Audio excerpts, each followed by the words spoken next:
Continuamos con la sección número 4 del capítulo número 9.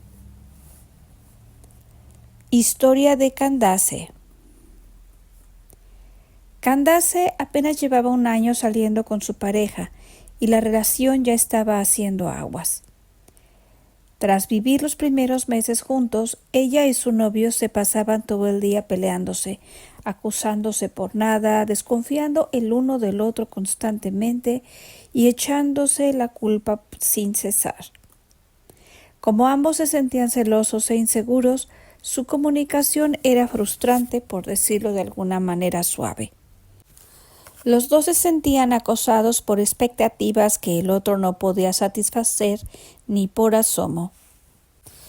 Presa de una rabia inusitada, Candace se descubrió peleándose con su novio a grito pelado y teniendo berrinches incontrolables.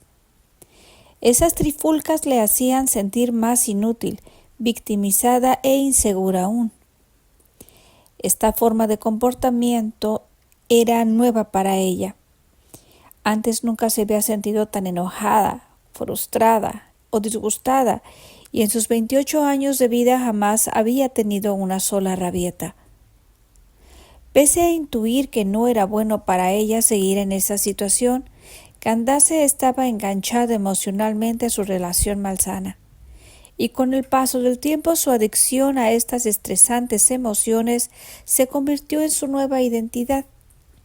Su realidad personal estaba creando esa nueva personalidad. El ambiente que la rodeaba controlaba cómo pensaba, actuaba y se sentía. Se había convertido en una víctima atrapada en su propia vida.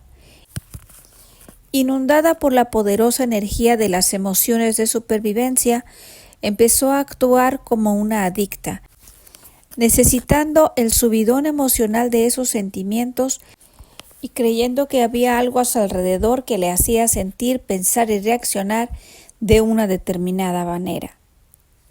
No podía pensar ni actuar más allá de cómo se sentía. Prisionera de este estado emocional, no hacía más que volver constantemente a los primeros pensamientos, decisiones, conductas y experiencias de siempre una y otra vez.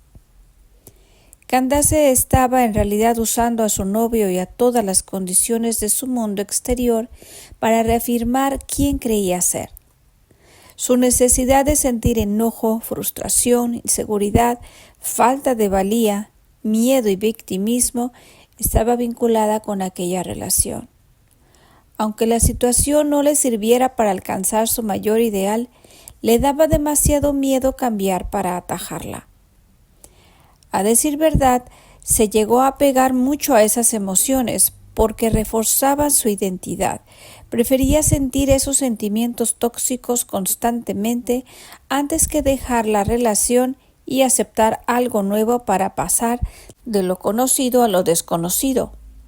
Candace, al empezar a creer que ella era sus emociones, memorizó una personalidad basada en el pasado que había creado. 3 meses más tarde las cosas empezaron a ir de mal en peor. Su cuerpo no pudo soportar el estrés de aquel intenso estado emocional y perdió casi 1/3 parte del cabello al caérsele a mechones en cuestión de semanas. También comenzó a sufrir fuertes migrañas, fatiga crónica, problemas gastrointestinales, falta de concentración, insomnio, aumento de peso, dolor constante y 1.000.000 de otros síntomas debilitantes que le estaban destruyendo silenciosamente. Candace era una joven muy intuitiva y dedujo que este malestar se lo había creado ella misma con sus problemas emocionales. Solo de pensar en su relación ya perdía el equilibrio fisiológico al prepararse para otra pelea, activando las hormonas del estrés y el sistema nervioso autónomo con sus pensamientos negativos. Y cuando pensaba en su pareja o hablaba o se quejaba de su relación con su familia y sus amistades, estaba condicionando su cuerpo a ser la mente de esas emociones. Experimentaba la conexión mente-cuerpo al máximo y al no poder desactivar la respuesta de estrés, empezó a resilenciar sus genes. Sus pensamientos la hicieron enfermar literalmente. A los 6 meses de vivir juntos, la relación de Candace con su pareja no podía ir peor. Le producía mucho estrés. Y pese a estar segura de los síntomas de su cuerpo, que eran una señal de advertencia, subconscientemente siguió eligiendo la misma realidad de siempre, que ahora se había convertido en su estado de ser habitual. Bombardeando su cuerpo con emociones negativas del estado de supervivencia, le estaba enviando a los genes inadecuados señales inadecuadas. Se sentía como si se estuviera muriendo por dentro y sabía que debía recuperar las riendas de su vida, pero no tenía idea de cómo hacerlo.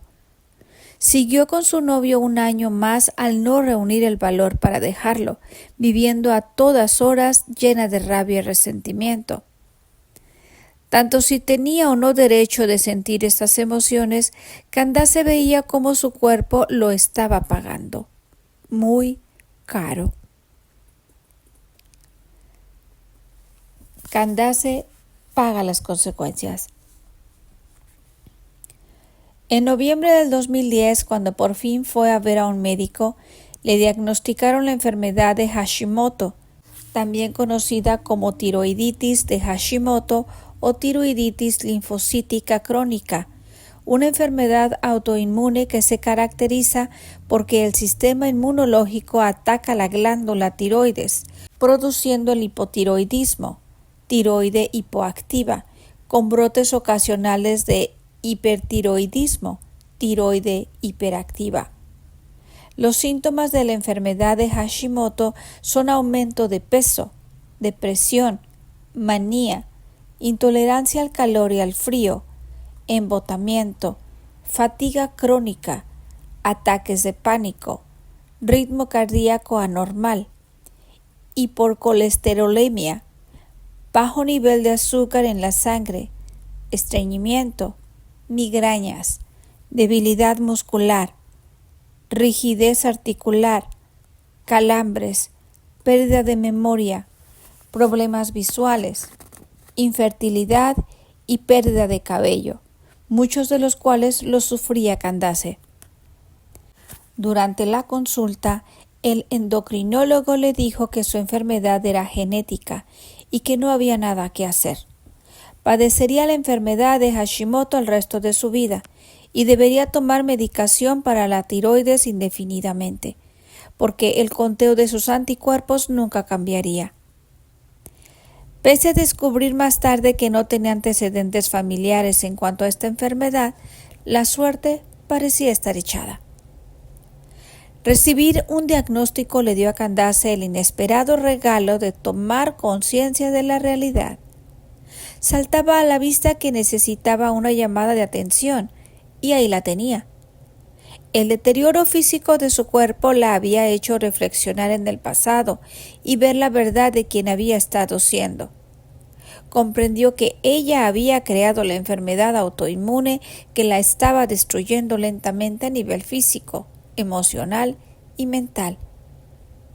Había vivido en un estado constante de emergencia, volcando toda su energía en mantenerse a salvo en el mundo exterior, sin reservar ni una pizca para mantener su mundo interior. Y su sistema inmunológico ya no podía aguantarlo más. Pese al miedo cerval que le daba cambiar y también lo desconocido, al cabo de 5 meses decidió cortar con su pareja. Vio que esta malsana relación no le hacía ningún bien. Candace se preguntó, ¿qué es mejor? ¿Seguir con esta relación tan disfuncional y hundirme más en un pozo sin fondo? ¿O elegir la libertad y nuevas posibilidades? Esta es mi oportunidad para llevar una vida nueva y distinta. La adversidad de Candace se convirtió en la génesis de su evolución personal, introspección y expansión. Se descubrió al borde del precipicio, deseando lanzarse a lo desconocido. Su decisión de saltar al vacío y de cambiar se transformó en una experiencia apasionante. Así que saltó a esa infinidad de posibilidades y potenciales, movida por su deseo de dejar de hacer lo que no le convenía, para reprogramar su código biológico. Fue un momento decisivo en su vida.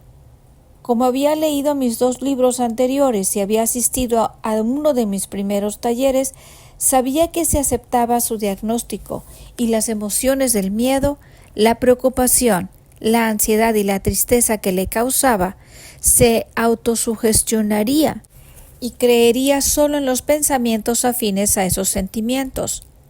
Podía intentar pensar de manera positiva, pero como su cuerpo se sentía mal, sabía que no le iba a funcionar. Hacerlo habría sido elegir el placebo equivocado, el estado de ser equivocado. Candace decidió no aceptar su enfermedad. Declinó respetuosamente el diagnóstico del médico, recordándose a sí misma que la mente que crea la enfermedad es la misma que crea la salud. Sabía que debía cambiar sus creencias sobre la enfermedad que la comunidad médica le había atribuido. Eligió no dejarse sugestionar por los consejos ni las opiniones del médico, porque no se sentía aterrada, victimizada ni triste. A decir verdad, se sentía optimista y entusiasmada, y estas emociones generaron una nueva serie de pensamientos que le permitieron ver una nueva posibilidad. No aceptó el diagnóstico, el pronóstico ni el tratamiento que el médico le propuso, ni creyó apresuradamente en los resultados y el destino más probable, ni se entregó permanentemente al diagnóstico o al plan de tratamiento. No condicionó a su cuerpo a la peor situación posible, ni esperó el mismo resultado previsible que los demás, ni le dio el mismo significado que le dieron a otros pacientes con la misma enfermedad. Al tener una distinta actitud, su estado del ser también ahora era distinto. Fin de la sección número 4 del capítulo 9.